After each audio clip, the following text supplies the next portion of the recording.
பயணிகளின் கவனத்திற்கு. தூத்துக்குடி மைசூர் ரயிலுக்கான பட்டியலில் தினமும் 400 பயணிகளுக்கு மேல் காத்திருப்போர் உள்ளனர். கடைசி நிமிடம் வரை சீட் உறுதி செய்யப்படாத போது அவர்கள் பயணத்தையே ரத்து செய்து விடுகின்றனர்.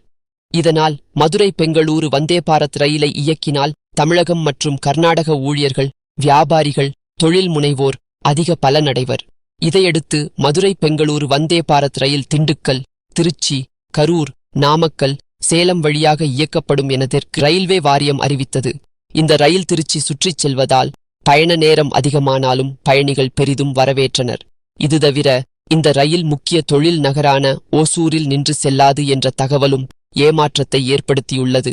இது குறித்து தெற்கு ரயில்வே பயணிகள் நலச்சங்க பொதுச் செயலாளர் பத்மநாதன் கூறியதாவது: ஏப்ரல் 20 மதுரை பெங்களூரு வந்தே பாரத் ரயில் இயங்கும் என எதிர்பார்க்கப்பட்டது. மதுரையிலிருந்து திருச்சி வழியாக செல்ல கூடுதலாக 2 மணி நேரம் ஆகும். அதிக கட்டணம் என்றாலும் இந்த ரயிலை அதிகம் எதிர்பார்த்தோம்.